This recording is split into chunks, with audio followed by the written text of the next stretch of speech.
half the reason that Alvin and the Chipmunks wear those long-ass shirts is because they got huge dicks that they're trying to cover up. I mean, the shirts go all the way to the ground, so that's a big What dick. are they hiding? Yeah.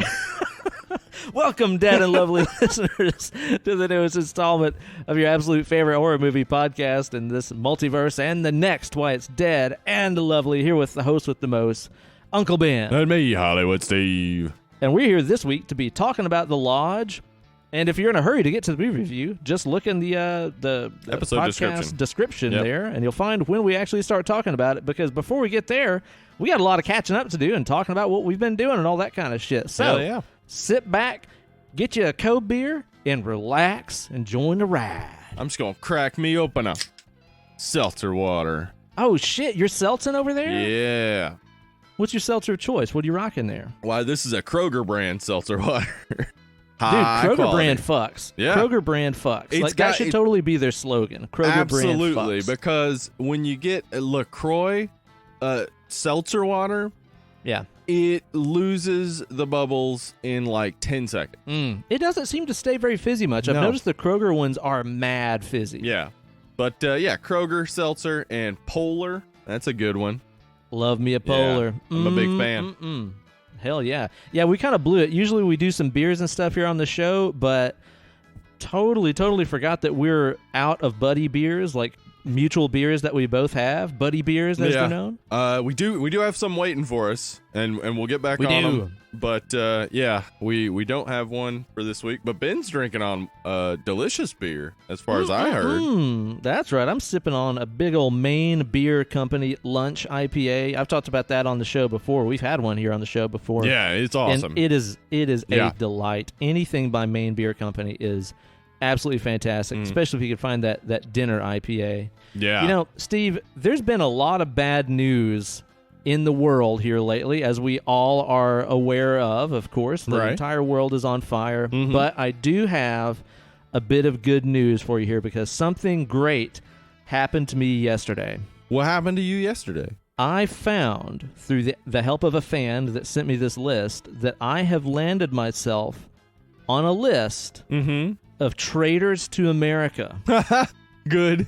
Awesome. Wonderful. for speaking up about my support of the Black Lives Matter movement. There's apparently some, I guess, shitheel called One Angry Gamer Okay. that runs a site and stuff like this, and he put together this ginormous list of like various celebrities, YouTubers, bands, artists, actors, whatever, that have shown their support of the Black Lives Matter movement, and he has labeled them American traitors, and I apparently am one myself. The way I see it, Steve, if you are called a traitor by a racist or a fascist or whatever, Yeah. if you find yourself being the enemy of a racist or an idiot Right. of any kind, that means you're living your life right. Yeah, you're living your best life. That's right. Yeah. I mean, what was the name again? One Angry Gamer. Oh, One Angry Gamer. Fuck you. Defund the police. Black Lives Matter. Asshole. Who Eat gives shit. a shit Yeah, go fuck about your yourself, baby. stupid list? Why don't you, Grover Norquist, go jerk off over your lists? So that was my like bright and shiny news of the week. I'm like, cool. Morons don't like me. Yeah. That is a positive, right? Yeah. I think so. Yeah. How have you been this week, Steve? Great. I've been doing good, man. I just finished a new phase of workout where I was doing like basically total body workout for 4 days a week and trying to just go to absolute exhaustion, and it was fun. I enjoyed it. Damn, dude. Sounds intense, man. You still making them gains? I probably a little bit. It's without weights is a problem. You know what? I'll tell you this, Ben. Resistance tubes. I don't have those actual just like bands. I have the resistance tubes that have like the handles on them. Okay. Have you I've seen not seen this? a tube. Oh, okay. We've got the bands. It's what you're Yeah. describing. It's like a fleshlight, right? Yeah. It's a resistance tube. Right. A resistance tube. Well, no, I mean it's the same thing as a band. It's just a tube. But I've had more injuries with these resistance tubes than I ever had with weights. I've had a bruise on the top of my foot the other day, because I don't know, it's like it doesn't feel natural to me, some of the motions, and you end up like it almost feels like the tubes are lifting you. Oh, look out. Anyway, so I got a bruise on my thumb. Anyway, I've been getting injured left and right with these damn tubes. But yeah, no, awesome. I'm swole. Oh, yeah. I can hear it in your voice. Mm-hmm. Swole.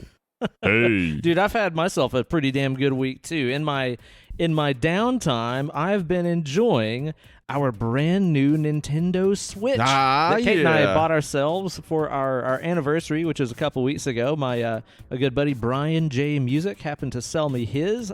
Big thanks to Brian. Thank you so much. Is he related to Lorenzo Music? Yeah, that's Lorenzo Music's father. Holy shit. Thanks, Brian. Kevin McAllister, the father. Anytime I hear the father, that's immediately what I think Yeah. of. Obviously. That's normal, right? Pretty sure that's normal. Definitely. So since we got it, we've been playing all the hot titles, and I have been feeling like a completely oblivious, clueless old man because I haven't bought a new system since PS3. And when I bought my PS3, it had already been out for a couple of years. Right. And so, like, as I was getting this Nintendo Switch, I'm realizing now, like, what a fucking dumb, idiot, out-of-touch old man I sounded like as I was asking around, because I was like, I don't want, like, the Game Boy one. I want the console I can play on my television. People were like, oh, old man.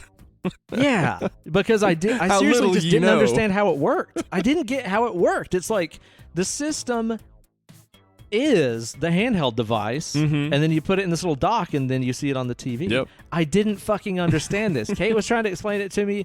Other people were like, it's the console. Yes, old man. And I'm like, okay, great. Do I have to blow into the games? Does it come with those cables that have the white plug and the red plug, the RCA cables? Does it come with those? Sure. Do I hook it into my rabbit ears? Uh-huh. Yep. Dude, I just felt like such a fucking moron. And then, like, the other day, we went into Target. We braved Target. The first time I've been into, like, a retail store in fucking ever. We went in there to try to find, like, an extra controller because we only have, like, one, set of the Joy-Con controllers with it. And I'm looking at, like, all the controllers and stuff, and I'm like, I don't know who makes the good, second-party peripherals anymore. I don't know who makes them. Because, like, I'm looking at the name brands on all of them, and I'm like, I've never even heard of this company. What is this controller? Who made it? Did you ask a Google? Dude, I did, but I was about to ask the fucking 8-year-old that was on the aisle next to me, like, hey, sonny boy, who makes a good controller these days? I'll pay you a nickel. Don't spend it all in one place. Get you an egg cream down at the soda fountain for your troubles, young man. Kids love egg creams, though. I mean, you gotta admit it. That's the hot item among all the kids now. We all know that.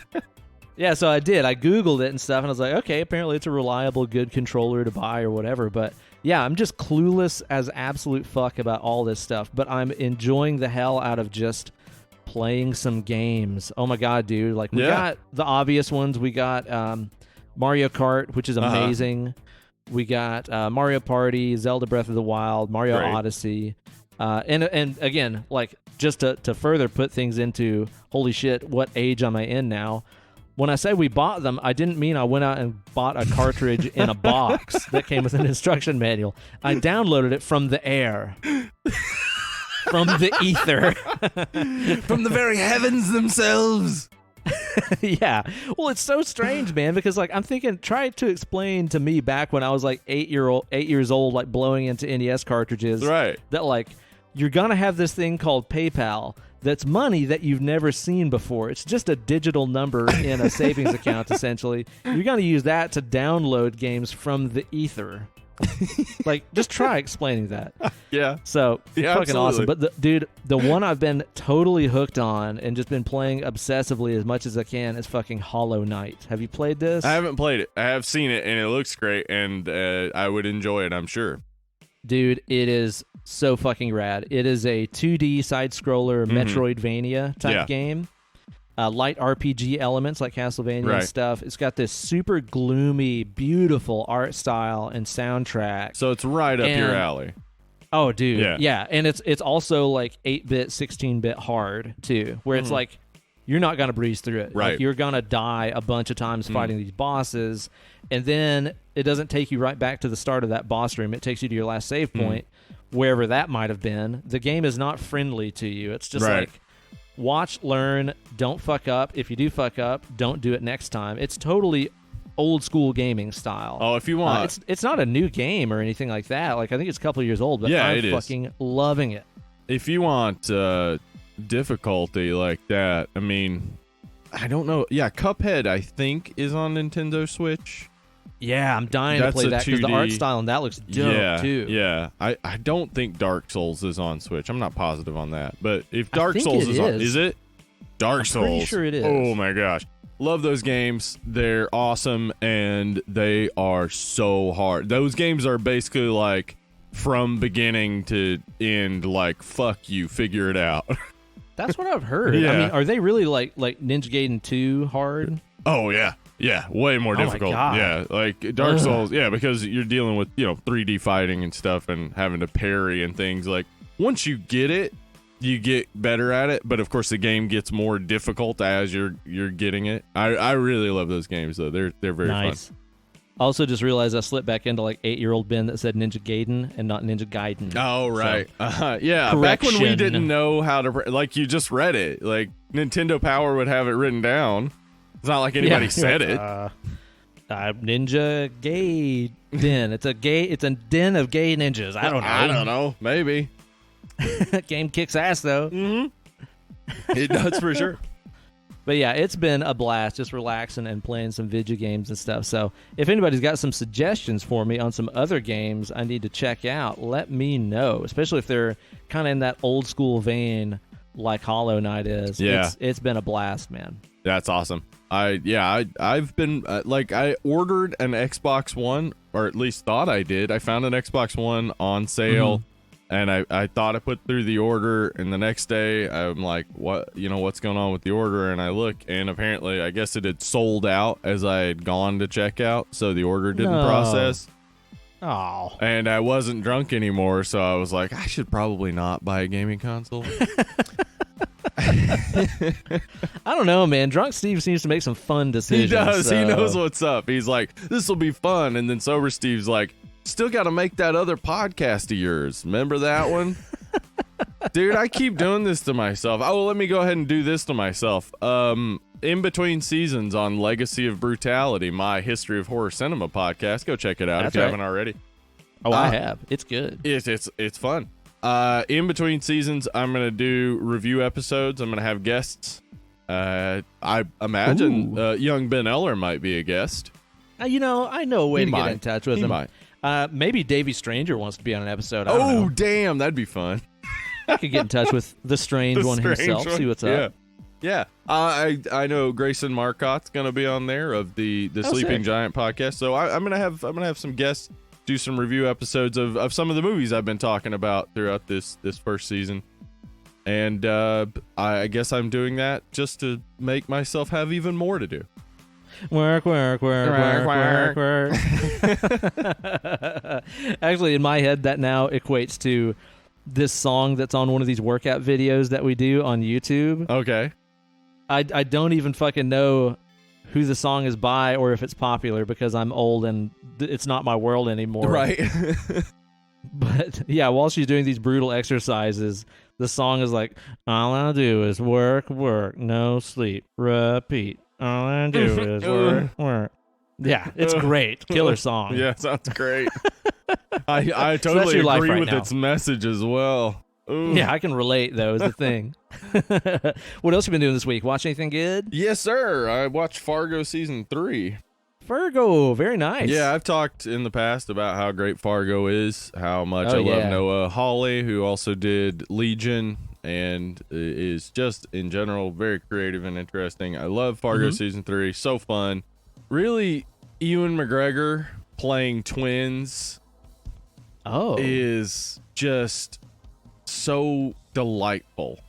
I bet. I can imagine. Because he's I love Ewan McGregor. I think he's great. Oh, dude. He's specifically he's awesome. great in this. Yeah.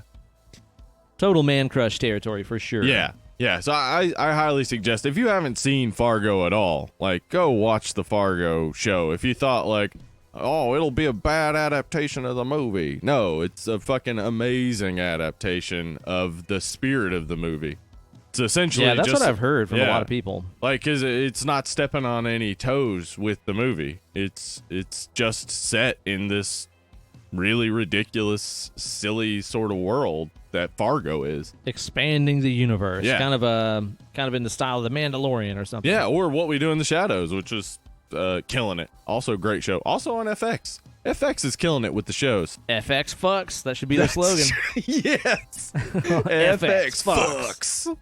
And it should just be like a U that jumps in between the F and the X. Yeah. So it's like Boom. FUX. FX fucks. I'd love that. That's awesome. Dude, I've had time to watch a couple of things this week that have been delighting me. So one being the only Band-Aid on 2020 so far, which is the new season of Queer Eye. Okay. I heard that Jonathan Van Ness on Comedy Bang Bang a couple weeks ago talking about Was he a delight? Was he a treasure? Of course he was. Of course. Mm-hmm. And the line is getting just blurred further and further, where I'm like, I really don't know if I am the straight Jonathan Van Ness or if he is the gay Ben. I don't know where one you guys stops are and the other very one similar. begins. It's true. I just don't know. It's seriously been just like exactly what we all need in 2020, though. It's like the only thing that has just been like, here's happy, fun, good stuff of people helping other people make their lives better and just have some fun for a second. Yeah. It's a joy. If you're looking for something to perk you up, I say dive headfirst into that. You're especially going to need that if you watch the other thing that we watched last night. What it was. Kate has decided to start a tradition around the house of Docu-Mondays, which is on Mondays we watch a documentary. I'm with that. Probably not a bad idea. I might learn something. Might find out about some things, you know. The Netflix has a documentary on there called 13th. Oh, okay. Ava DuVernay? I have no idea. What did you say there? What was Ava that? DuVernay? I think I had one of those for lunch yesterday. you ate an entire woman? That must have been a filling lunch. I had a light breakfast. Oh, okay. That makes sense.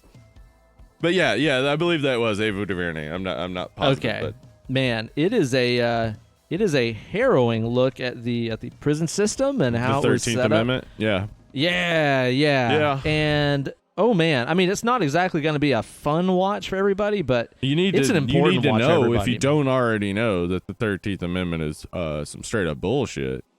Yeah. I didn't realize that. There's so many things in here that I didn't realize, and it kind of does this whole timeline of the entire American, prison system and how numbers have just like quadrupled in a matter of like 5 years, and just all kinds of crazy shit, and how it is specifically set up just to re-enslave black people. Yeah. And I'll tell you this too, man. It's like. I know we get in hot water all the time for being too political on our show and stuff. This is really very unbiased. I mean, it shows you through the ages of America where, like, it's been Republicans used specifically for that purpose. Yeah. Oh, yeah, by both parties. Yeah, it's like both Republicans parties. have signed horrible stuff into action. Democrats have signed horrible stuff into action. Corporations have a gigantic hand in all this stuff. Free labor. It's pretty unbiased, so don't really feel like you're going into this watching like a propaganda thing. I think that it's pretty neutral. Yeah, and harrowing, man. It's something that when Kanye was having his Trump thing, it's one of the things he was talking about was what an atrocity the 13th Amendment was, and I remember having to step in a few times when hearing people talk about it and be like, do you know anything about the 13th Amendment? Because despite the fact that he is saying MAGA and all that bullshit, he's right about the 13th Amendment. Like, you can't just dismiss him because he's having a bipolar episode. He's talking about something that is serious, and he means it. It's fucked up. It's entirely fucked up. It is exactly what they mean when they say systemic racism. It is ingrained in the system. Yeah. Yeah, it's eye-opening. It's definitely worth a watch, and it's also put together really, really, really well. It's one of those things that you will be, hooked and entertained, and it passes the phone test. You'll definitely not be getting bored during this because it moves around very quickly. It won some awards, didn't it? I was pretty sure. No idea. If it didn't, it should. Yeah, I think at least it was nominated. I remember hearing a good bit about it, but I did not watch it, so I will check that out. Yeah, definitely do. Also watch something that was a good bit of fun. Also a little Ebony and Ivory working together. We watched See No Evil, Hear No Evil. Oh, yes. With Richard Pryor. Pryor. Gene Wilder. Yeah, Gene Wilder. I love Richard Pryor. I grew up on Eddie Murphy and Richard Pryor stand-up because my grandfather and my mom, my dad, brother, everybody in my family just adored their stand-up. So even as a little kid, remember hearing their stand-up, which is filthy. But I remember watching this movie with my grandfather, See No Evil, Hear No Evil, and him just like dying laughing the entire time. It's so funny. Yeah, I had never seen it before, dude. It's not it's not one that you ever see on lists or anything of like funniest movies from the 80s, but I think it's still funny, right? I mean, the jokes are race based and still fit in a lot of ways. Yeah. Oh yeah. Like all of that stuff has aged very well. There's some stuff in there. There's some humor with the ladies that hasn't exactly that's aged very well. That's always the case in an 80s movie. yeah, that's pretty much the case. But if you can look past that, you'll have yourself a good time watching that one. It was definitely a lot of fun, man. Did you guys do a little streaming chat action? Yeah, we did. Yeah, man. What'd you get up to? So the first movie they showed was Mayhem from like 2017 or something. I only know the black metal band Mayhem. I'm not familiar with the movie.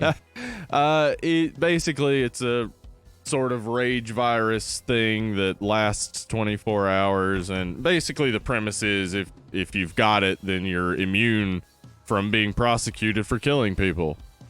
Okay. And it's set in an office building full of workers who hate each other. So it's a bunch. That sounds pretty awesome, actually. It's got a great setup, and it's got some really good moments. I think it was slow, but it's definitely got some good moments. And it's got Stephen Yeun from Walking Dead, and from Ready or Not, and the babysitter Samara Weaving.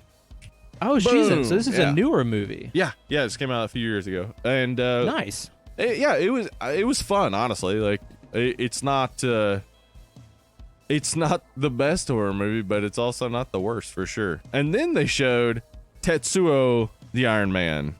Oh my God, it's so funny you mentioned that. I was just talking to our good buddy Brandon Suttles the other day, and he was like, dude, have you guys ever done Tetsuo on the show? And I was like, no, I've never seen it. And he was like, it's the most nuts movie of all time. It's not one we should do on the show anytime soon. One, it's not like it's popular. Two, it's weird, but not like good. Okay. It's weird in a, like, I guess it's extremely influential. If you ever saw a music video in the 90s for an alternative or metal song, I did. I've seen a few. It was probably inspired by Tetsuo, because the director was like, yeah, nobody's ever seen this, so I'll just rip that off. And oh, shit. Really? Yeah, there's so much stuff in there. It's worth a watch for sure. I just here's the thing. Joe Bob Briggs, who has something to say a lot about everything all the time, and has a real deep knowledge of horror movies, in between when he would come to talk about it, he'd just be like, I don't know, I got nothing. So I don't even know how it would be a podcast episode, two guys going like, you gotta see it to believe it. Could you give me a brief plot summary without spoiling anything? Like, what is the premise of the movie? God, a man starts absorbing, or I guess absorbing / attracting metal, and then his dick turns into a drill, and he kills his girlfriend with his drill dick. And then there was another metal guy, and they fought, And then this sounds extremely normal. This doesn't sound strange at all to me. And then their drill dicks merged, and then they became one. And then one of them, it was very strange. It's not like a movie you'd want to watch, I don't think.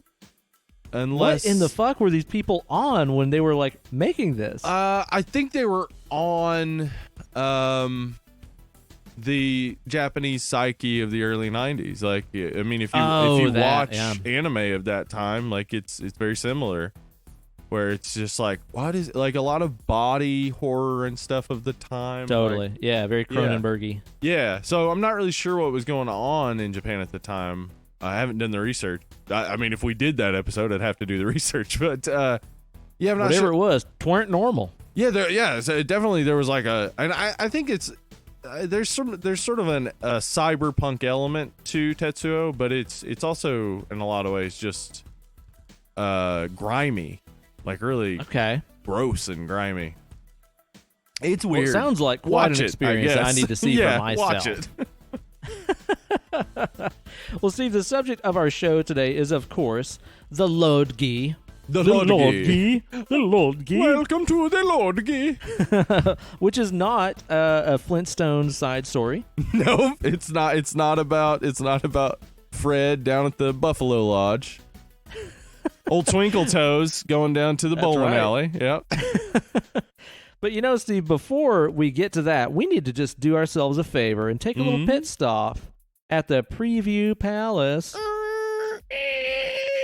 Welcome to the Preview Palace. That's some quality sound effects. Yeah. That's pretty good. You've been working on your Foley work, have you? Yeah. Oh, man. I think I cut this out of my second episode of Legacy of Brutality, but I didn't know this. The guy who invented Foley art, guess what? His name was Foley. No. Yeah. I don't know why. I did, like, it shocked me. I was like, wait, what? They just used his last name? And then it's like, wait, what the hell did I think it was? You know what the funny thing is like, I always wondered, like, why is it called Foley? Like, how does that relate to sound in any way? Well, there you go. The guy's name was Foley. The guy who was like, hey, I could watch the movie and make some sounds, and then you could add the sounds to the movie, and they were like, yeah, that's a cool idea, and then they did it. They were already doing that. He didn't invent it. Anyway, this is not Legacy of Brutality. This is the Preview Palace. Well, hey, let me spring another one on you here, man. You know the makers of famous stereo equipment, Kenwood, right? Uh-huh. You know who started that company? Was it Ken Wood? It was Ken Wood. Yeah. Perfect. That's who started the company, Kenwood. Wow. Like, I guarantee when he told people that name, they were like, all right. And then here we are later where people are just like, yeah, Kenwood, yeah. Yeah, Kenwood. Uh-huh. And, you know, when it comes to the Preview Palace, we usually like to do sort of a themed segment based on stuff that we saw in the movie. But this movie just kind of treads a lot of the same water of stuff that we've done in other flicks. I mean, you got isolation, you got snow, there's cults, there's religious stuff, there's kids, some twists and turns. And so we kind of had a hard time coming up with, like, what could we theme this after? We've kind of done all this stuff before. So this seemed like a perfect time to get in there with our fans over on the Discord server and our Facebook group and do another installment of some FAQ time. But you know what? Back it up. It is kind of misleading because it's not like people frequently ask us these questions. No, they're just asking them when we ask for them. Yeah, it's more of an IAQ, like infrequently asked questions. Yeah, there we go. Or maybe a PAQ, prompted asked questions. Yes. You know? Because it's not like we get questions like this all the time. That's true. It's a little bit of a misleading title. It would be weird if we got most of these questions on a regular occasion, honestly. Right. You're like, why did you ask me that? So let's dip here into the well and cover a couple of these. Meow, I want to kick this off here with a couple of questions by our man Jason over on the Discord server. He had a couple of good questions in here that I want to pose to you, Steve. Let's start with number one here. You're in charge of picking the next Thanos-level big bad in the MCU. Okay. Who do you choose? Who is going to be your next mega baddie in the Marvel Cinematic Universe? I got an answer. I wonder what yours is. I think I've said this before. I think Doom should be next. Boom. That's exactly 100%. I agree with you. Doom Yes. should be such next. a cool character. Mm-hmm. If it's not Doom and they bring in the X-Men, then Magneto. Duh. Oh, man. Like Magneto as a villain for the entire MCU worked. Oh, absolutely so. Yeah, because there's sympathetic elements to Magneto the same way there was with Thanos and stuff, too. Mm-hmm. Plus, it'd be so fun, like you said, to bring in the X-Men universe into there. I really hope that we get like an MCU level X-Men movie. Yeah, I do think they're like planning on that coming in the next few years, but I doubt that that's like gonna be their ultimate villain, though. I would hope Doom, if not Magneto. I don't know, like we've already gotten rid of Galactus is a good choice. Yeah, Galactus is to bring in the Fantastic Four for sure. That's a Silver possibility. Surfer and stuff. Yeah, you know? yeah, that's all interesting. But Plus they've I already think kind of Doom's set up the like easiest. Adam Warlock and stuff. They did too, set so up. we know he's coming in. They've set up a few characters that we still haven't gotten to. It's also possible, and maybe they don't do this as the big build, but I could see Namor coming in as a villain for one of the future movies, and then becoming, because that's how Namor is. He's a fucking dick. He's sometimes a hero, sometimes a villain. He just really only cares about Atlantis, which I guess isn't really a dick move. But he is a dick. If anybody's read any Namor, you know he's a dick. Yeah, I would totally go Doom, though. I hope they go that direction. We'll find out. Now, his other question here, this is kind of pointed at me a little bit here, but you can help me answer this question here. There used to be more of a guitar riff to open the show. There did be. Wondering if there was any reason it got cut out. I always enjoyed it. So something that I think a lot of people that listen to the show might not know is that the show is titled Dead and Lovely after the Tom Waits song of the same name, which is a really awesome song. It is a typical Tom Waits tune. It sounds like an old werewolf grumbling in a boiler room somewhere. Yep. In the 1920s, like Dust Bowl era, a Dust Bowl werewolf in a boiler room. That's what Tom Waits sounds like. Dust Bowl werewolf in a boiler room. That's a movie I would see. Absolutely. So he has this song called Dead and Lovely, and the original theme music that's on a lot of the early episodes is just my little guitar cover of that I made. It's just like a surf rock sort of thing. It's cool, exactly. Pretty different than the original. And as the show started to kind of grow in popularity, which is something we didn't really plan on, we were kind of like, oh shit, we could probably get in trouble for this. And even whenever you started uploading the episodes onto YouTube, we actually even got a copyright claim. Like, yo, you're using Dead and Lovely by Tom Waits there, so you got to take this out. So we just kind of started getting a little paranoid about it, decided to take it off of there. So so it's just a shortened version. It's under 16 seconds, so it's fair use. Maybe one day we'll change it to something original, whatever. Yeah. But as for now, that's the only reason. It is a really good cover. I can't imagine why Tom Waits would be upset about it, but it's his legal team you got to worry about. That's true. It's usually not the artist who's out searching for people to sue. It's their legal team, and the artist has very little to do with it. So. Oh, absolutely so, man. And I mean, we did even speak very highly of him in his performances in Bram Stoker's Dracula, and what was that movie we saw last year? The Dead Don't Die. Yeah, and also he's great in that Coen Brothers movie, The Ballad of Buster Scruggs. There we go. Yeah, so we're big old fans. Big fan. So don't sue us. Please, no. Okay, I got a couple other ones here.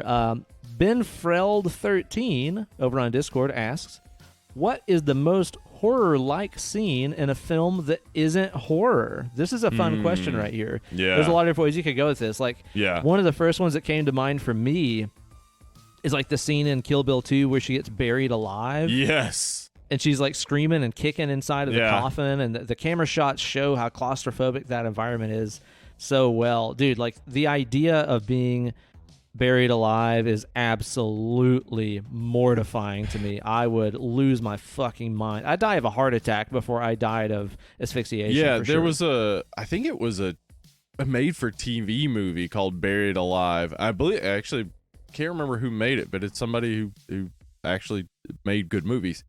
But I remember seeing it as a kid, and it became an absolute terror of mine for sure. Because I have sleep apnea, and I do sometimes stop breathing while I sleep, and it's a fear of mine of dying in my sleep or just dying because I can't breathe. And that's how you would die, slowly in a coffin. And yeah, that's frightening. For me, oh my God. I mean, for me, I would say some of the scenes in Darren Aronofsky's Requiem for a Dream are probably the most horrific, real life sort of situations to be in. But the thing that is most scary to me is 127 Hours. Oh, Jesus, dude. Because holy moly. I've never broken a bone. It's a fear of mine, as well as dying in my sleep or not being able to breathe. Got a lot of fears, I guess.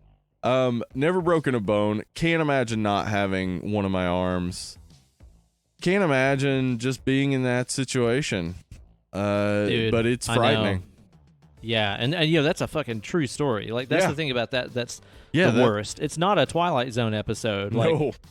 That happened to this motherfucker. Yep. Like, got his arm pinned under a boulder. Had to make the decision to break it. I guess I cut my arm off. Cut it off. He had to break it first. Can you imagine that? How much you'd have to psych yourself up to just be like, okay, I'm going to break my own arm now. Yeah. I mean, dude, it's hard enough to just, like, prick your own finger with a pin or something. Like, your body naturally stops you from hurting yourself. Ugh.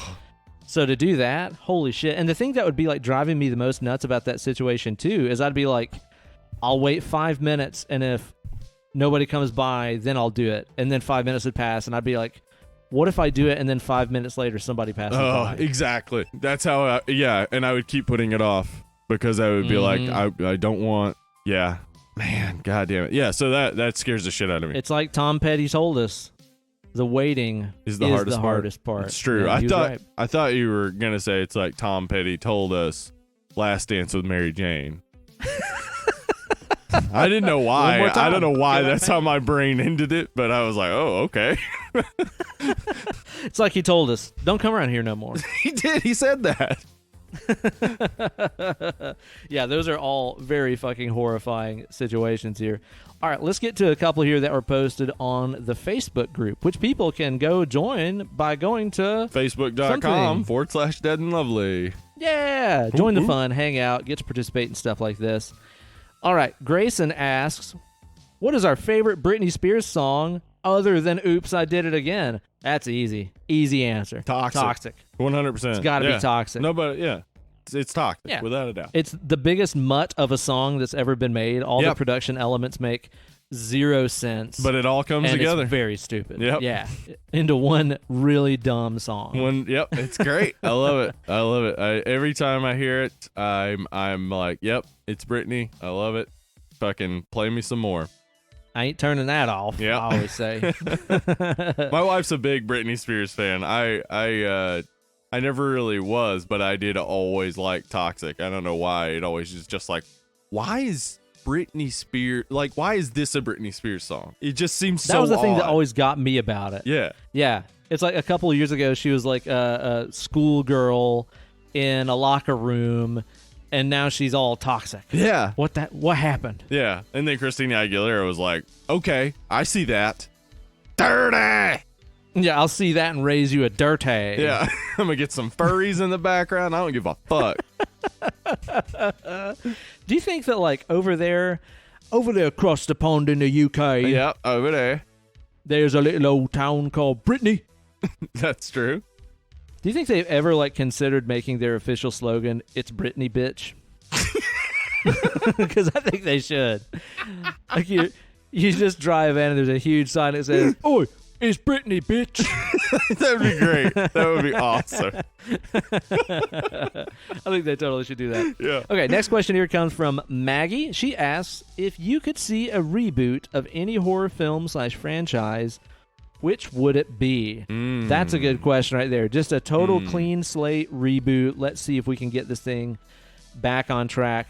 You know, honestly, for me, I mean, I would say Halloween, but we're kind of getting that right now. Yeah, I really like kinda. the new Halloween, Yeah, I do too. and I'm enjoying what I'm hearing about the next one stuff. So Right. we're kind of getting that already. Because honestly, I mean, and you know, someday soon we'll do the newer Halloween that came out last year here on the show sometime. But people got really up in arms about that movie.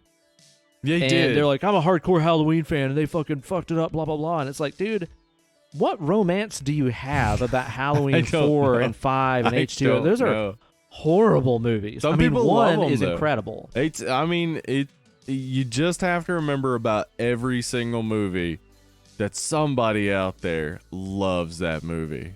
Yeah, that's somebody's favorite movie for whatever the fuck reason. And right? not everybody can put into words why they love the movie. So we'll never really know what it is. But man, I really do wish people could explain their love for 4 and 5.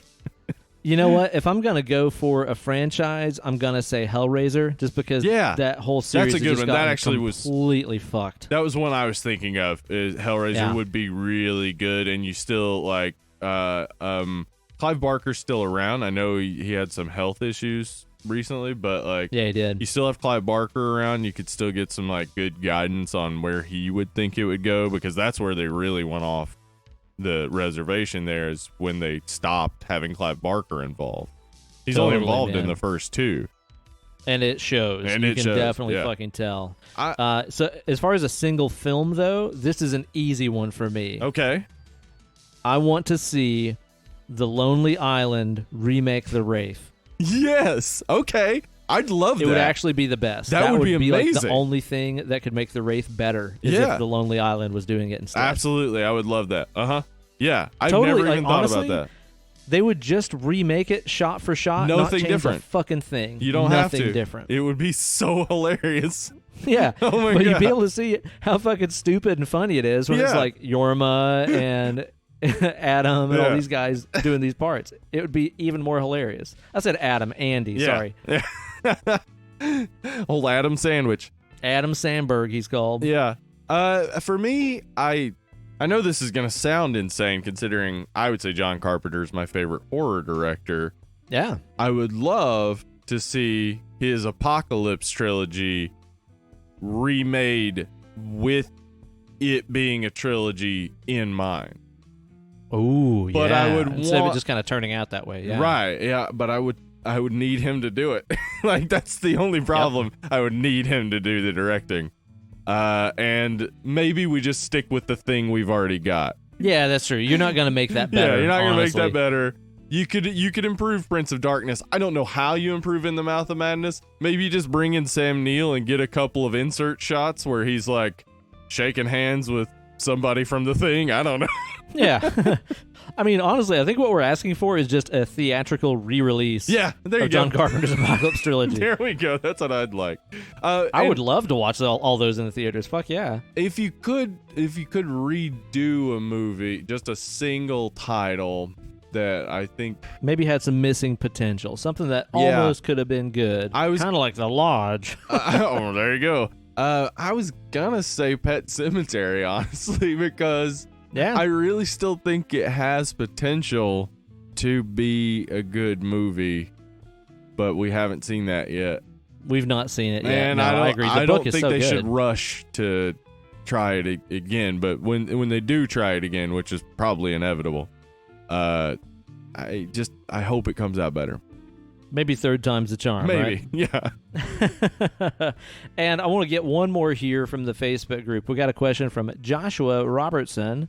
This is just a good personal fun question. Okay. Steve, what's your perfect Sunday? Oh, my perfect Sunday. Well, okay, so Sundays are my rest days when I work out. Like I never work out on Sundays. Following the ways of the Lord, I see. Yeah. Amen. That's it. I was like, well, Jesus wants me to rest.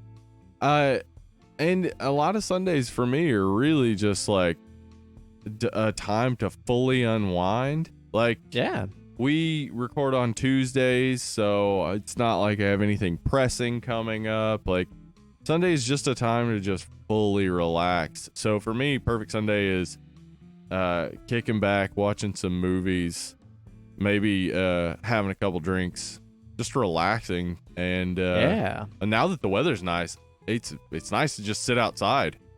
Totally, man. Especially in the evenings. Yeah, it's so nice out there. We got a nice little overhang, so we're not getting the sun directly on us. And man, I don't know, Sundays Sunday, I think, is the perfect day to pick to relax because it is such a lazy day in the South because everybody's going to church and everything. It's like it's kind of like the environment is perfect to choose that day to just be like, I am gonna chill, just do totally, nothing. Man.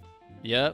And when I was a kid, like, I never really got the hang of Sundays. Sundays were always so my hard. least favorite day. Oh, it was the worst. You have to go see your grandma, and oh man, wake up early, go to church. Like, dude, waking up early on a weekend is some fucking horse shit. Yeah, that's some bullshit right there. Yeah, who wants to fucking do that? So, getting up early, sitting through a boring ass church service and stuff. Maybe there's a grandma visit or something after that.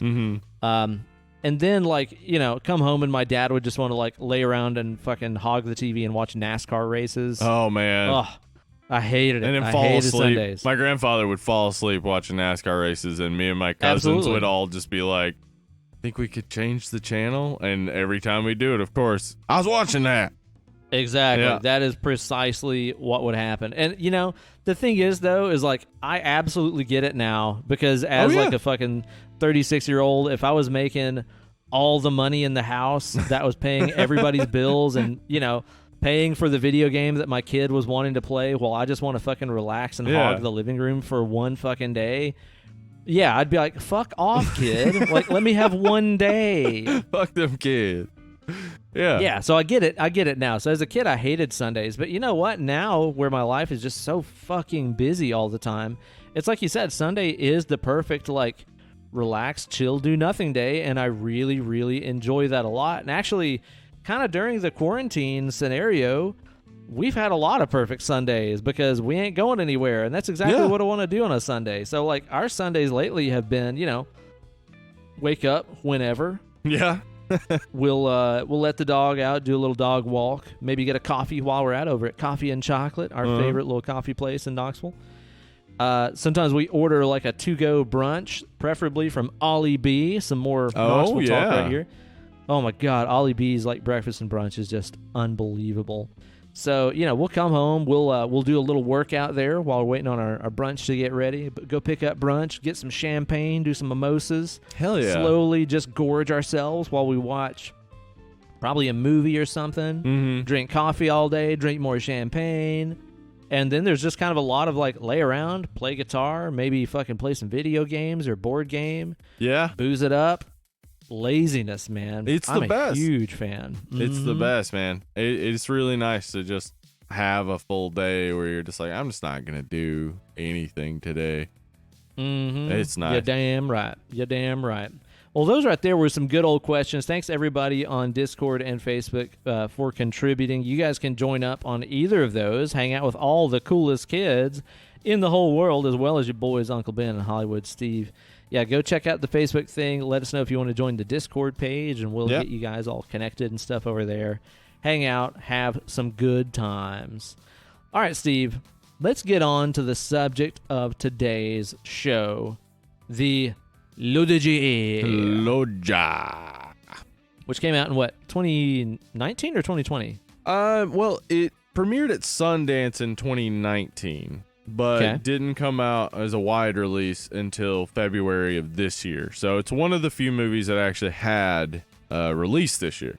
And it was probably in theaters for like a hot minute before all the movie theaters are like, nope, bye. Yeah, it only made $2.7 million in the box office. So yeah, I'm assuming it just didn't get much time there to actually make much money. But yeah, what was the budget? Do you know? I couldn't find that listed anywhere. I'm assuming not much though, because we don't. I would guess. Yeah, we don't see anything too outlandish in this. No big CG or anything, as far as I can remember. So, yeah, it's probably 5 to 10 million. I'm imagining they lost money at the box office, but they probably have made it back with online rentals and stuff because people did want to see this movie.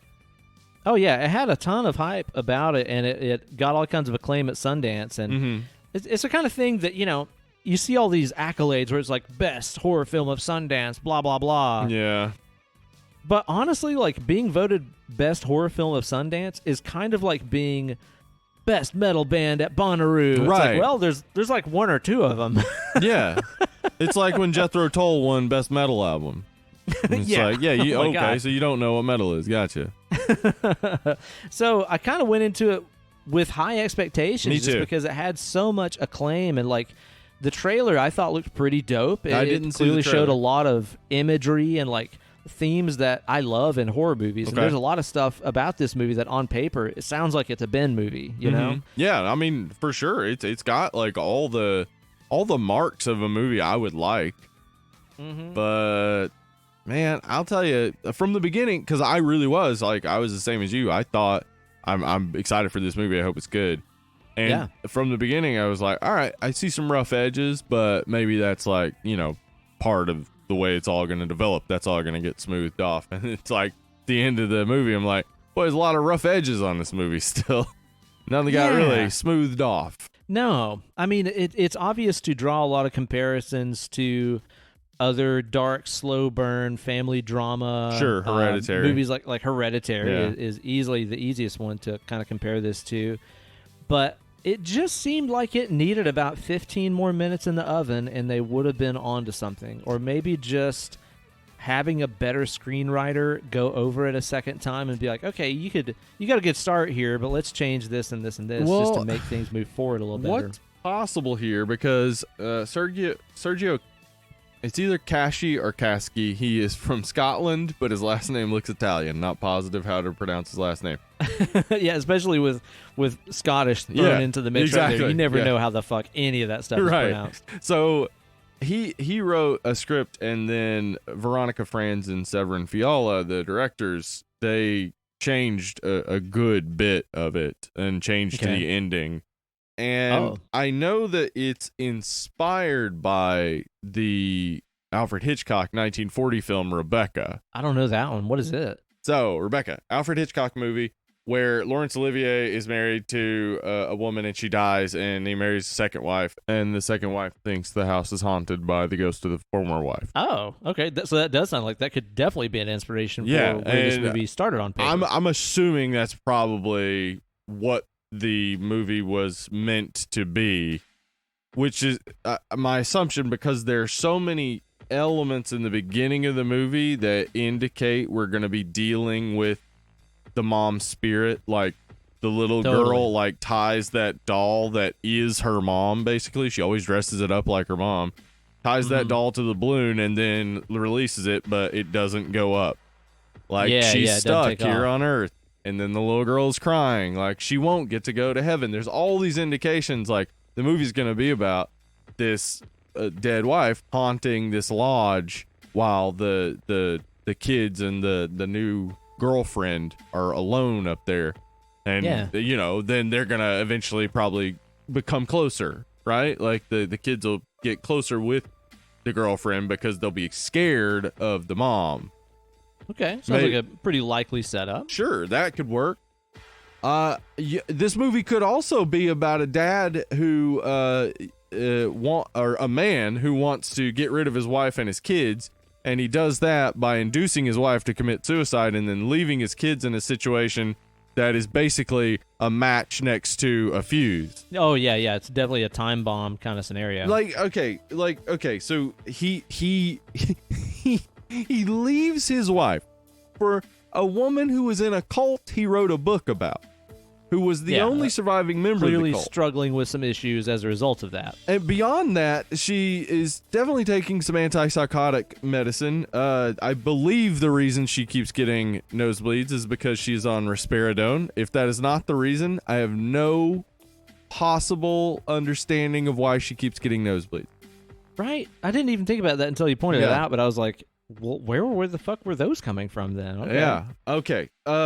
You're leaving her alone with these kids that do not like her, and from what I gather, it seems like they've never met her. That's what I got out of it too. It's like they're engaged to be married, and these kids haven't even met their dad's fiance. And more on how shitty of a dad he is later. Right. And then right before you leave, you're like, by the way, here's a gun and here's how to use it. See ya. I'm sure you won't get into anything naughty and maybe shoot my kids while I'm gone. I don't know. I just like, I don't know, man. As I said at the end of last week's episode, this is horror movie vomit. It really, like, it's got everything from horror movies. It's just like, oh, look, we ate a bunch of horror movies and this is it. It's just like, oh, could you imagine if all these things all came together? And it's like, right. well, you could just make it one of those things and it would be a more choose one and compelling develop movie. it. Right. Yeah, I totally get that, man. And, too, as far as, like, some of the things that this movie could have been, and maybe even if they did have that haunting element that you were talking about, I wonder if this played into it, because this movie was in development at the same time as Hereditary. Hereditary got released before it, obviously, and this movie kind of sat on the shelf for a second before it got released. I wonder if they got wind of the fact that Hereditary takes this supernatural angle, and they were like, "Oh, we gotta zig where that movie zagged, and do the opposite." Because, well, I mean, obviously, if you've ever listened to the show, you know this is total spoiler turf. So, right, yeah. If you don't want the movie spoiled for you, tune out now. Yeah. This movie, to me, after I watched it, I was like, you know what? If you're one of the people that watched Hereditary and was on board until it all turned out to actually be supernatural, weird fucking conspiracy, crazy shit. Right. If that's what turned you off about Hereditary, you might like this movie, because in this movie, it turns out there is no supernatural element at all. So maybe if you found yourself with that attitude after you watched Hereditary, you might like this movie. Yeah. I mean, because, yeah, the only thing you'd have to overlook then is the absolute absurdity of the setup. Yeah. Yeah. And the try-hard edgelord suicide scene. Okay, yeah, so there at the very first of the movie, we were like, holy shit, is that Alicia Silverstone? Right. Oh my god, she just blew her head off. Right? It was just She like... didn't last very long in the movie. Uh-huh. And you know what would have made that really significant? If she had anything to do with the rest of the movie. Yeah, so why did she kill herself? And it's the kind of thing that, like, given the dad's kind of suspicious, like, what the fuck does he do for a living? Does he just, idea. quote unquote, fix women? And then also put them in crazy, perilous situations that are obviously bad? Like, was she somebody else that he quote unquote saved at some point? I didn't even think about that, but that seems like that's of his or something? That must be the only answer. That's right. Like, because how could it be anything else? He seeks out women who are emotionally broken, and it seems that way. I guess is cool with destroying them. Yeah, because I don't really know a lot of women that are like, "Oh, I'm getting a divorce. Guess I should kill myself." Right.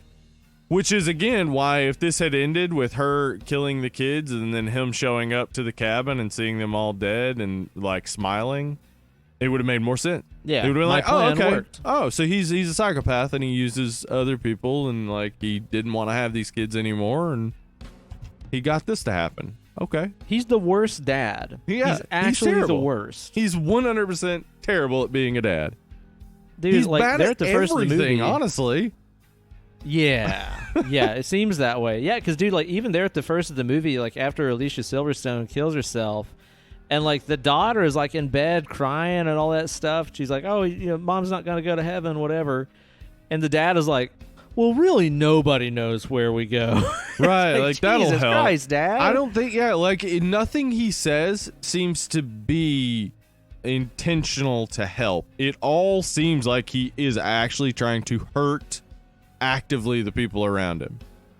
Like, he does the same thing to the kids that he does to the mom, where he waits until the exact last moment to be like, okay, so this is what's gonna happen. Yeah. And then, like, well, you're just gonna have to deal with it. And then, like, that's it. Like, he knows how that is going to affect people, right? Oh yeah. And what kind of dad is like, hey, I'm gonna leave my kids for several days completely snowed in with and a stranger. Isolated. Yeah, and not only a stranger, but somebody that I know through my own research has some psychological damage because they've been in a really fucked up situation. Mm-hmm. Oh, and then also, too, considering that his fiancée is the sole survivor of this, like, religious cult. Right. Maybe maybe you should take down all the religious iconography that's all over the place before you get there. Oh, God. Again, stuff like that seems like a setup to where, like, oh, you're trying to drive your fiance nuts, Yes. right? And because it doesn't, like, that doesn't go anywhere, it's like, well, then what am He's I just supposed cruel, I guess. What am I supposed to feel about this character? He's just cruel? That's it? Like, I Yeah. mean, and you mentioning the fact that obviously his first wife also had issues, it's like, Dad's a sociopath. yeah, he's picking people he can manipulate and use. I guess so, man. Like, Yeah. that's and the it shows in movie. his kids too, because obviously the kids are really fucked up. That's kind of the thing about this movie, man, is okay. Like, again, on paper, does Ben love movies where it's small casts stuck Yeah. in a isolated Oh, yeah. situation? Fuck yeah, I do. Those are some of my favorite movies ever. But the thing is like, all these people are just so hard to like. I mean, the dad sucks. The kids They don't suck. really have any personality. Yeah, and then they turn out to be like actually evil. Uh-huh. Which is, again, that's a twist that is the movie, right? That's not a twist Yeah. where it's just like, oh, but then there's more. Yeah, that's kind of it. Yeah. Anyway. Well, and then you also have the fiance Grace, that is just honestly this poor woman that has been in fucked Yeah. up situations her whole life, and there is no redemptive arc. There is Nope. no moving on past her problems. There's no message of just like, okay, just because you came from a fucked up situation doesn't mean your life is always going to be fucked up. No, she kind of just stays fucked up the whole movie, and her past traumas really do ruin her entire life. Right. Not really a cheery, optimistic Nope. tone. Not at that all. a horror movie should be cheery and optimistic. No, it but it's doesn't like, have to be. it would make you care somewhat if you saw something redemptive in any of these characters. Right. I think the only meaning I was able to pull out of this that might be something and maybe will resonate with people is that this might be sort of portraying the plight of women in society in some way, where Oh. basically her obvious trauma and pain is dismissed by this patriarchal figure who Okay. Yeah. then leaves her to take care of his kids. So in other words, he's like, "You're a woman. You can mom, right? Right. Yeah, you'll be fine. See you later."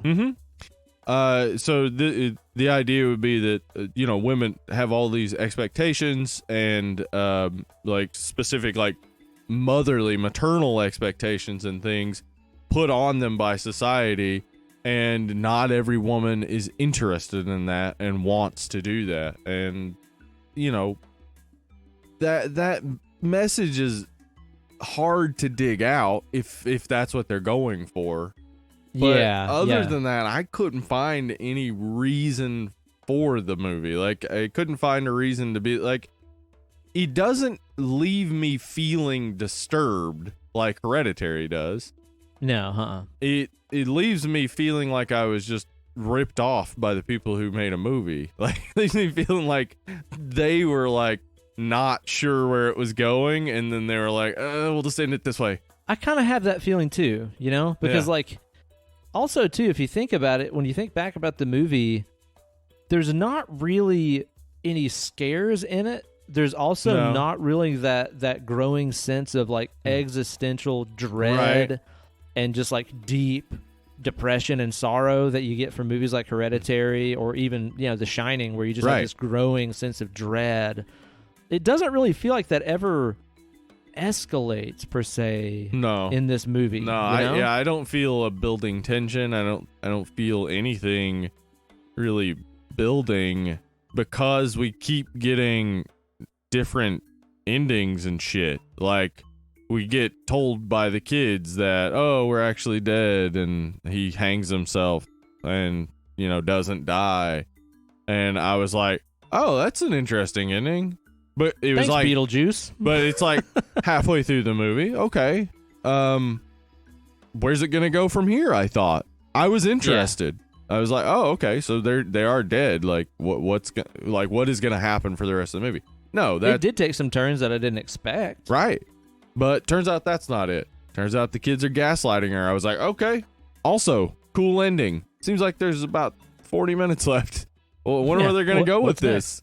But I have seen Goodnight Mommy, which is Veronica Franz and Severin Fiala's first film, and I thought I knew where it was going because of that. It was not. I was wondering about that. I've not seen that movie, but I remember watching the trailer and thinking that it looked crazy weird and fucked up. I think it's like either is it an Austrian language movie? Well, it's Austrian. But yeah, I saw the trailer for that and thought that it looked really neat. Is it kind of similar tonally to this? Similar, yes, and also plays out slowly, and also I would say is grim in a lot of ways. But it I don't know, it just had a whole lot more to it than I feel like this does. Like, and by more to it, I mean like it was fleshing out one single story, whereas this keeps trying to misdirect us, and I just don't get it. I don't get the point of all the misdirects. Sure. Like, how are we ever supposed to care if you don't develop the characters, and each time we think we've got a handle on it, you're like, no. Yeah, exactly. That's just like the movie is kind of punking you over and over, right? Well, and let me ask you too, like, considering that the whole twist of this movie is that nothing supernatural is happening, and it's the kids setting up all these fucked up scenarios to drive Grace crazy, how far into the movie did you have that figured out? Because for me, it was not very far. It became like apparent, very obvious to me what was going on. I thought it was a possibility. Whenever the reveal happened, I was like, well, yeah, that's exactly what I thought was going on. I thought it was a possibility. I think when I was watching it with Emily, I noticed the clock had a way different date on it.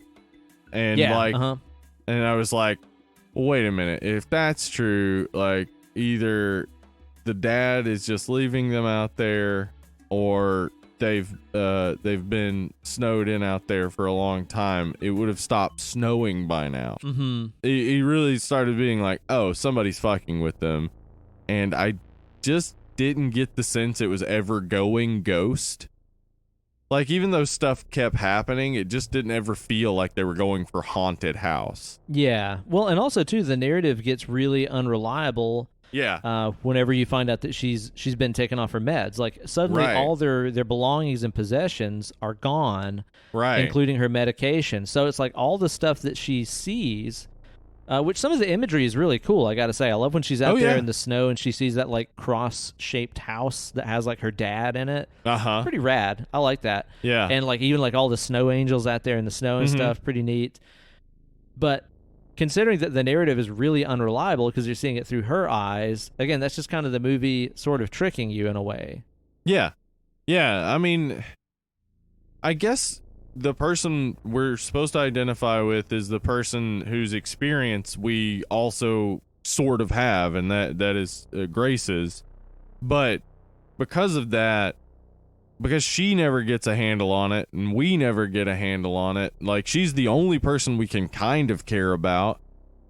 But it's also like, you just, like, once she starts being crazy, because, you know, she's acting very erratic, and because she's off her medicine. But she's seeing things, hearing things, yeah. Yeah, once she starts being crazy, it's like you no longer... The relatability ends. Yeah, you no longer can fully relate to her and only feel pity for her. Totally, yeah, it's just a pitiful character. Yeah, and so then at the end, instead of feeling like this, like, having this feeling of, like, dread that, oh no, she's gonna kill the kids and whatnot, for me, it's like, oh, I feel so sorry for her. Like, you just, like, for it to be a horror film, I don't want to walk away feeling bad for a person and not really scared of anything. Yeah, no doubt. Well, let me ask this too, like, what do you think the kids' end game was here? Like, were they just like, I don't know, and then we'll drive her crazy, and Dad won't marry her, and surely she won't kill us as she's locked in a cabin with us where Dad's not around? Yeah, that was kind of believable to me, that the kids could be so naive as to not really understand the gravity of the situation. But then, dude, they were fucking masterminds planning this shit out. Yeah, so, like, the level of intelligence and sadism that they seem to show makes me think, like, you can't write a character that shows all this level of cleverness and then can't really put together It's two so and two. short-sighted. Yeah. So again, I don't it's just really hard. get that. Yeah, the dad's the same way, where like because he isn't maliciously doing these things, I guess he's just an idiot. Like that's so. Like at the end of the movie, it's like, oh, so there was just 3 idiots and this poor girl. Like, what? Yeah, I don't know what their long game here exactly was, and why they were okay with like further ruining the life of this lady. But also too, like, I didn't really get the full thing that you got when you watch like The Good Son, where it was like, oh my god, these kids are fucked up. Right. Like these are evil little kids that act so natural and sweet and kind. Like the kids are always very distant and like they don't really have time to grow an emotional side because the whole movie is just them grieving over their dead mom and then being locked in the house with this woman that they don't like. We don't even get to see the kids' good side at all, to where when we get the twist that it was them all along, we're like, oh my god, that's fucked up. These kids are crazy. Yeah. It's not like a satisfying reveal to me. Right. If that's where you lean into the kids are crazy. It makes it more fucked up if the kids seem nice. Yeah. Yeah, I don't know where, I don't know. Just for me, on all counts, this was like a miss. Just except, I mean, it has its positives for sure. Like Riley Keough's great in it. Okay, so that's something I was wondering about. So you like her character of Grace in here? Yeah, well, I mean, I think she played the character as best she could. Like, I'll tell you what I thought about her performance, man. The whole time I was watching the movie, I was like, they called Kristen Stewart and she was busy. Oh no. I thought she just acted like Kristen Stewart, man. Like she has the same line delivery, the same like monotone inflection, the same like open mouth thing. But I think that's obviously what the directors were going for, because everybody has that monotone delivery and just like, too. I think Jaden Martell, who's from It, he's old Bill Denbrough. Old Stuttering Bill. Yep. I think he's obviously he's great. Fine. He and Leah McHugh are good together, but like again, they're the same. They don't ever have a moment where they get to stand out or be like a character. It's really just we're a couple of kids and our mom committed suicide and our dad's obviously trying to kill us. And we're just monotone about it. Yeah, the little girl is good, but again, kind of same deal there. Yeah, just doesn't really get to do much. Doesn't get to do much. There's so much downtime in this movie, where we're just spending time with them in this cabin, just doing ordinary shit, like watching movies, or there's that whole scene where she like falls into the fishing hole. But none of that comes back. We get so much of the same stuff in The Shining, and The Shining never stops being compelling. Right. It's like, what is the fine line that makes that work and makes this not work? Soundtrack and shots.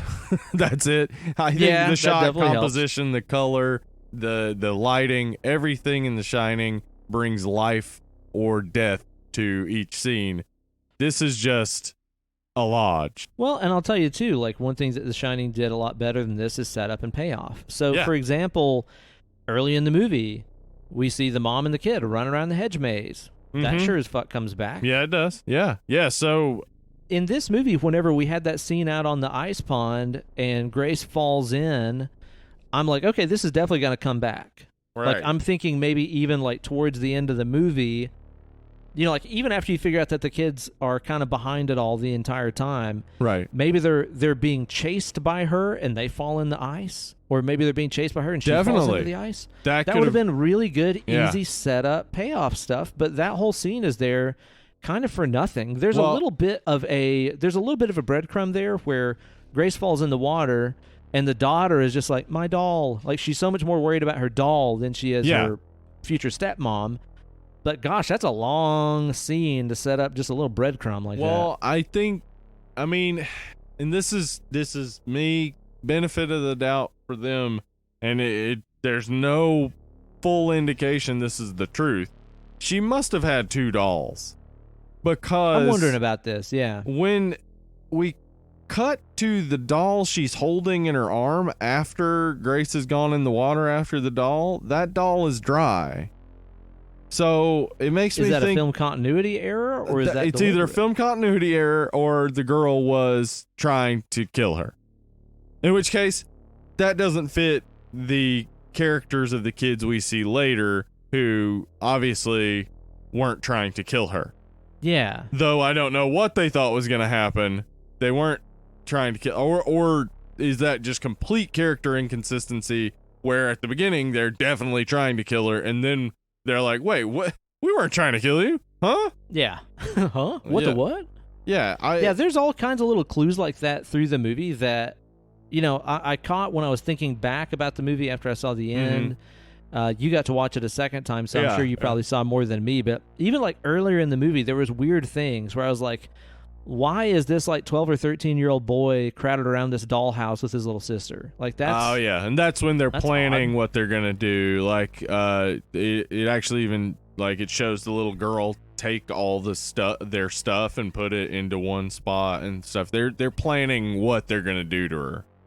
Which I think is kind of cool. Like, that's something this movie does really well. It keeps showing you the dollhouse stuff, which, of course, again, nowadays... Hereditary. Yeah, you see and you just go, oh, like Hereditary, obviously. But... You know, if I was watching this and having never seen Hereditary, I would just be like, why do they keep showing me this dollhouse? And then you realize it's like, oh, that dollhouse was their drawing board for everything that they were going to execute. It was cool. Their little Kevin McAllister map. Exactly, yeah. Like, that to me is really cool. And then even, too, like, whenever Bill Denbrough is packing up his suitcase to leave, it's like you see inside a suitcase for just a second, and there's, like, votive candles, that framed photograph. Yeah. Like, there's all kinds of weird things. Like, early in the movie, I was like, why the fuck is he packing that stuff? But then I just didn't think about it again until after the movie, honestly. And I was like, oh, yeah, there was that scene where he was packing up all that stuff. It's so elaborate for little kids to do, though. Like, so much stuff for little kids to pull off that, I don't know. It just, like... If they had leaned into it and really showed us that the kids were these, like, homicidal maniacs, okay, I believe that they did all that. But then when they just sort of reveal, like, no, we just had this super elaborate prank idea, but we didn't want to, like, hurt you or anything. Like, I just don't get that sudden change. It doesn't make sense. Man. I'll tell you what, though, never trust any kids that got pet shrimp. Come on. Yeah, that's a good point. They should have had ferrets. Then we really would have known these kids were fucked up. Oh, man. Ferret kids? No way. Ferret kids. We should just make a horror movie called Ferret Kids. It's about how evil and wicked ferret owners are. Sorry, guys. Nobody thinks you're normal. You're not fooling anybody. Come on. Nope. You're walking around with a ferret. No way. No way, Jose. Though, I mean, the other performances in this, Alicia Silverstone, I mean, she's here. Like, I love Alicia Silverstone, but, like, she just doesn't have anything to do except drink some wine and then shoot herself. Pretty much. That's about it. Yeah. I wish we would have had more to do in here, for sure. Yeah, me too. Like, I don't know. There's just not enough characterization and not enough relationship building for any of it to ever hit home, I don't think. Yeah. And then same with the dad, Thorin Oakenshield. Yeah. Seeing Thorin Oakenshield standing tall like that, I was like, who is this guy? Get what's going on here? Where's your shield? And what's it made of? But yeah, it's like I just don't really care much. Yeah, I don't either. I'm really confused by this movie getting a positive critical response.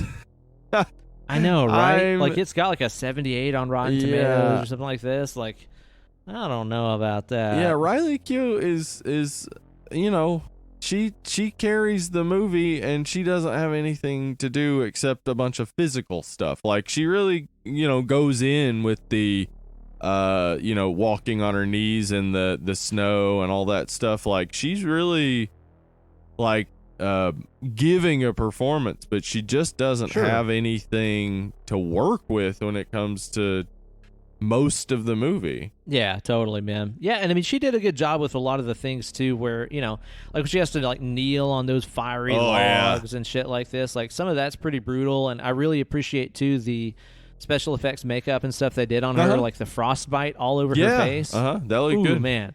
Ugh, brutal, very convincing. Like you really kind of looked at that and felt it. But it was also cool how, she was so off the deep end that it seemed to not even bother her. Yeah. I think once she kind of like again went off the deep end, her performance was pretty awesome. But the rest of it, to me, like I said, it was just fucking Bella. I mean, the second I heard cute puppy yips, I was like, man, they're just gonna kill this. They're fucking gonna kill dog. this fucking dog. Man. Like that's a horror trope that just has to end. It's so boring. We don't need more of that. No. We don't need more dead dogs. Sometimes it makes sense. Sometimes it makes sense. I Am Legend, for instance. There's a perfect reason why his dog dies. It's a part of his character arc. It's huge. But just having a dog so you can have an extra death in a horror movie is like, stop it. And then being so on the nose as to name the dog Grady. Yeah. Like from The Shining. You ever heard of it? Man. Yeah, like that's a little too...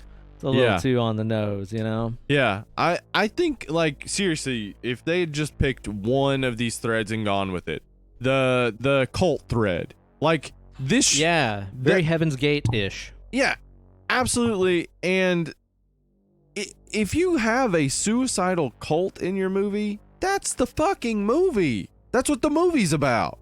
It's not about just ancillary incidents occurring because of something that has nothing to do with the cult. Like, she could have experienced trauma from any number of different things that would have left a fucking cult out of this movie. Yeah, that's true. Yeah, you didn't really have to go all in on that. She could have been traumatized by falling through the ice as a child or something. Like that's enough that then being out here and then maybe having to chase the kids across the ice, that's your character arc. There's something happening.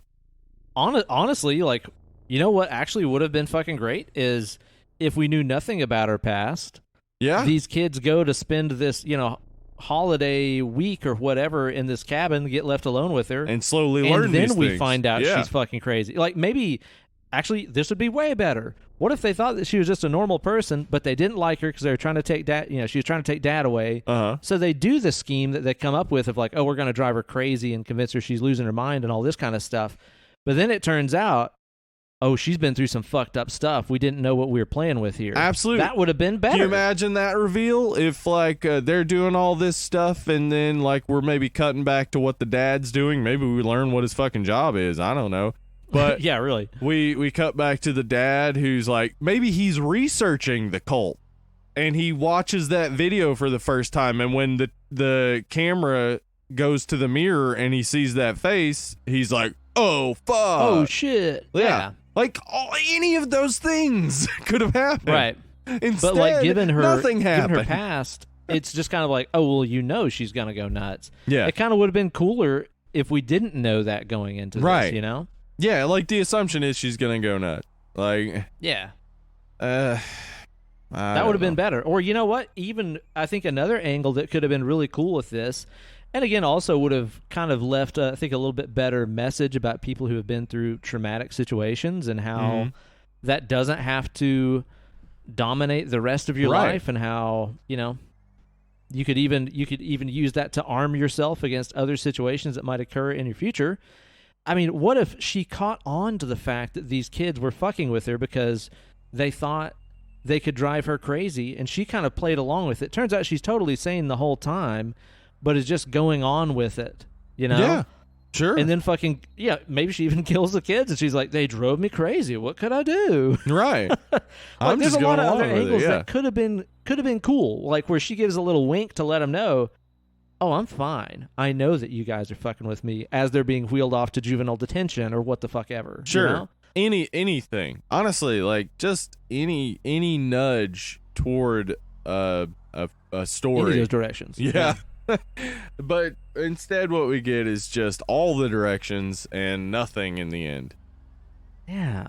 It's disappointing, but it's also well shot. It's pretty good looking, man. Yeah. There's some good shots and stuff in the movie. There's some stuff in here that I thought was pretty memorable aesthetically that I did like a lot. And just the feeling of isolation and the feeling of the cold is very, very, very present. Like, you know, we're watching this in Tennessee right now where it's like fucking 95 degrees and humid as shit. It's so hot. And this movie made me like feel cold. Like even the color palette and stuff like that was very well chosen. That house is fucking awesome. Oh yeah, it looks great. Kind of has that in common with Hereditary. Where I'm like, man, this house is sick. You know? And the dollhouse looks really. It's a really good dollhouse. Really well done reproduction of the lodge itself. Yeah, it's shot very well too. Yeah, shot by Thimios Bakatakis. Oh shit, that's right. That's Thimios Bakatakis, of course, of Yorgos Lanthimos projects. Those are all a bunch of silly ass names. You know who I'm talking about. Director of The Lobster. Oh shit, that's a weird movie. I like it though. Yeah. He also directed Killing of a Sacred Deer, this Yorgos Lanthimos. I'm dying to do that one, man. Yeah. I've heard that movie is nuts. Yeah. So this Thimios Bakatakis, he's got a great eye. He knows what he's doing. Yeah. Yeah, totally, man. And yeah, there's nothing in this movie that I thought was badly shot. I think Veronica Franz and Severin Fiala, who did Goodnight Mommy, I think they know what they're doing. I don't know, man. I think something got lost here somewhere along the way.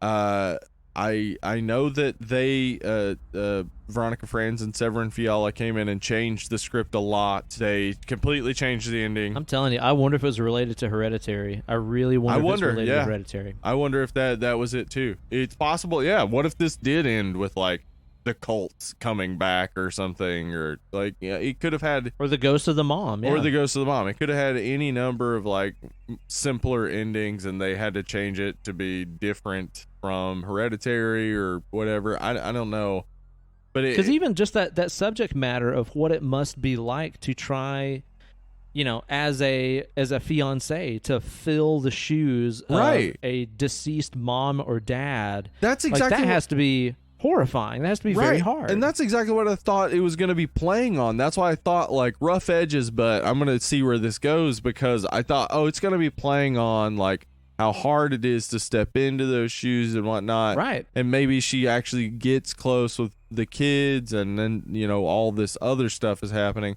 But that none of that develops. Nothing comes of that. It's all just like she has some interactions with the girl, but it just they never progress her character. They regress her character. Like she becomes true. Like maybe why don't you just go back and make the movie of that cult that killed itself if you're so interested in it. Like that's a bigger movie to me than this. I'm just gonna say Kimmy Schmidt did all this way better. Absolutely. Absolutely. Why watch this when you could just watch a couple hours of Kimmy Schmidt? You could.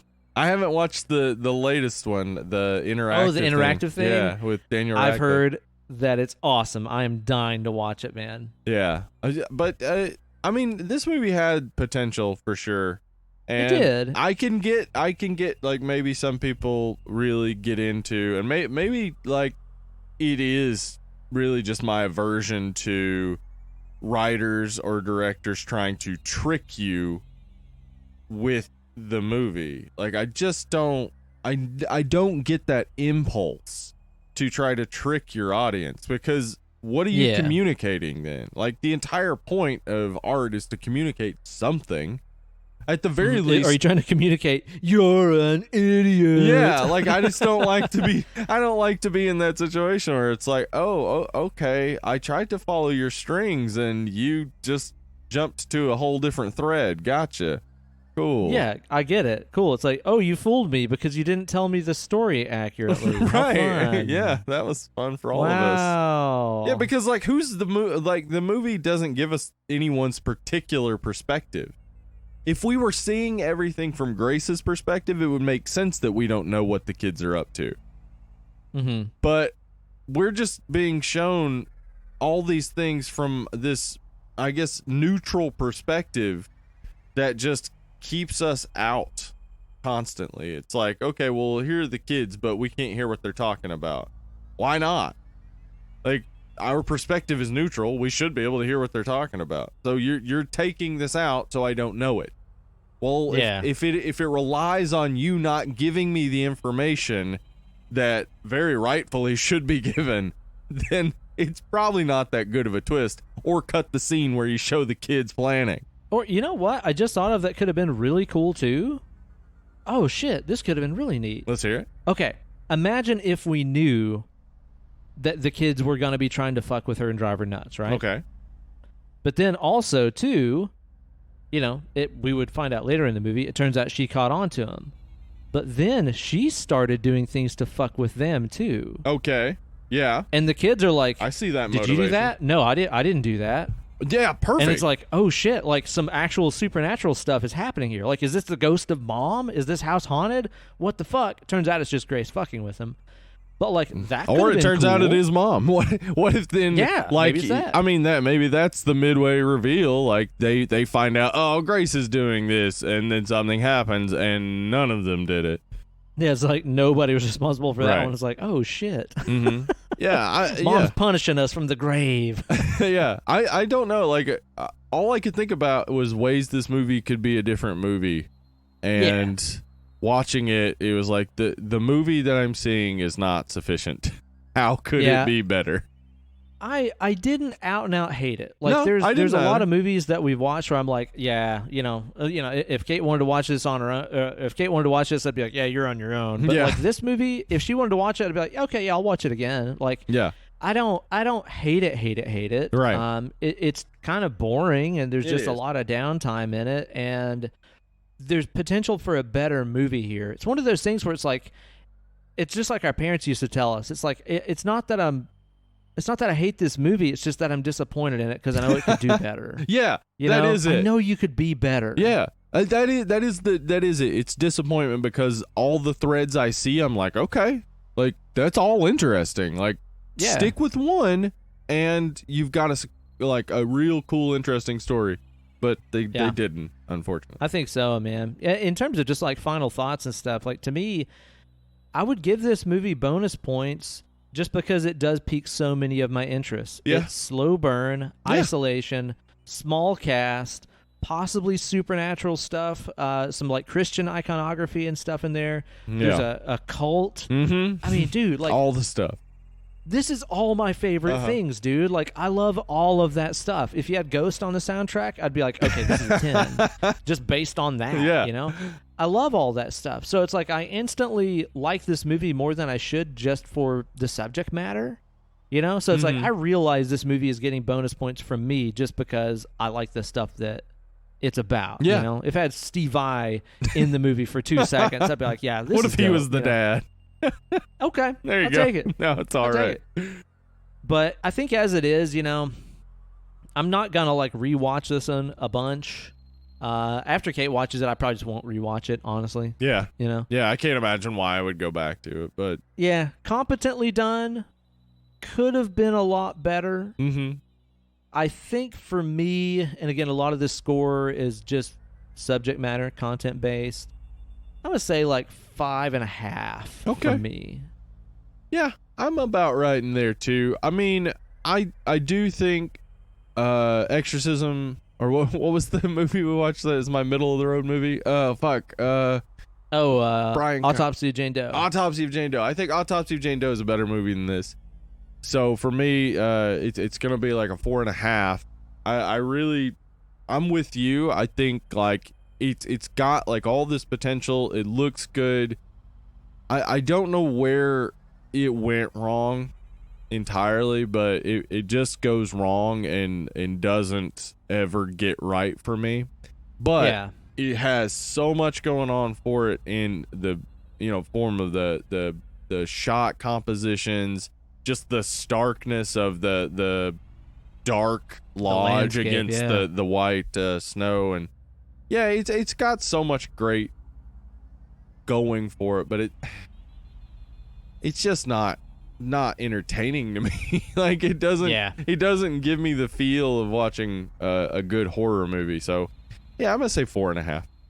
Yeah, totally, man. And like I said, there's good stuff. I mean, I even like that you could say that, with the outcome of the movie where, like I said, ultimately it's just kind of like, well, her whole life's fucked up because of stuff that happened to her in her past. Like, that's really negative and shitty. Yeah. But then I also kind of like the message where these kids fuck with her, and it turns out she goes way further off the deep end than they wanted her to, and fucking kills the dad and stuff. Right. It kind of sends that message of just like, yo, be careful who you fuck with, right? Because you don't know what they've been through. That's like, an I don't think absolutely that's a good clearly, message. yeah. It's like that's not a clearly spoken thing in right. the movie, but it's I there. feel like it's there, and that's a good message because the next person you mouth off to in fucking traffic or whatever because they didn't use their turn signal, you don't know what the fuck they've been through. Yeah. And that can be a very dangerous situation really fast. So I like that about it. But yeah, this thing just needed about 20 minutes in the oven. I think they would have been onto something. Yeah. Well, Steve, next week on the show, we're going to be talking about one that I have not seen, golly, probably since like 2009, 2010. So probably at least a decade ago. Yeah. Is the last time that I watched this movie. When's the last time you saw Around our that next time, flick? I remember renting it. Same. Like Yep, physically on something. I don't remember what year it was, but it was around then. But yeah, it was a fun one, I remember, and I'm excited to get back to it because I love Sam Raimi movies.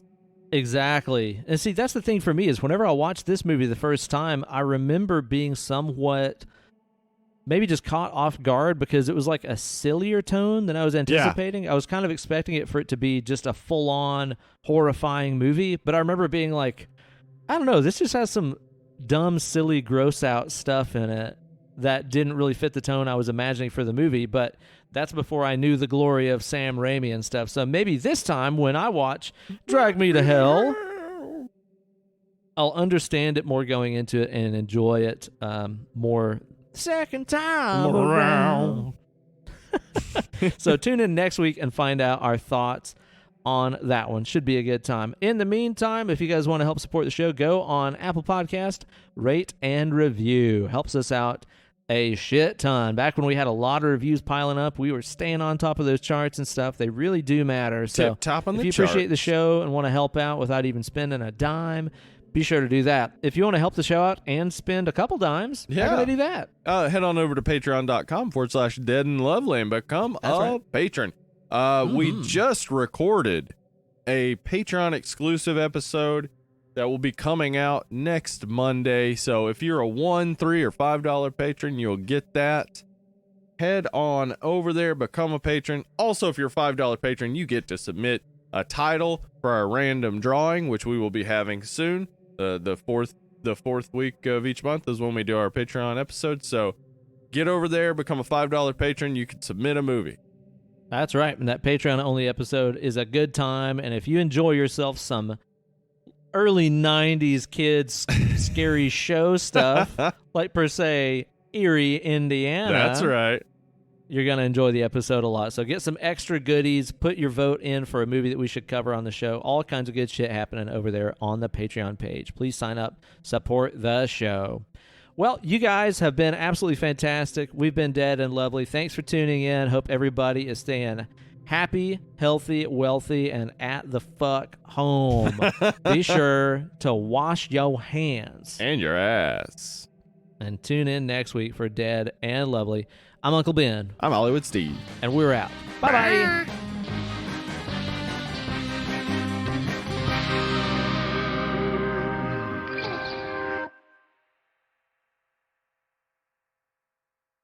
So my friend Travis sent me a message on the Instagram that somebody posted here. It's over on Neat Dad, which is a fun feed.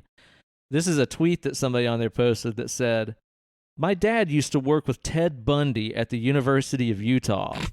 And every Friday, my dad would say, 'See you Monday, Bundy.' And I can't imagine how much Ted actually thought about murdering him for it." "See you Monday, Bundy." He had to, like, so many times you had to be like, I could do it. I could just kill him. It's like, I could maybe you I won't would see never me next have Monday. to hear that again. The caption is, "Imagine getting murdered for a dad joke. Lol." It's had to have happened before, right? Somebody's I been think so, murdered for surely. a dad joke. Can't be the first time in history that this has been an actual threat. Like, for sure, at some point, somebody was like, "Oh, I'm tired," and a dad was like, "Hi, tired, I'm dad," and they were like, "That's fucking it." Pow! What you mean, Geen? Hey, I've been geening to tell you something.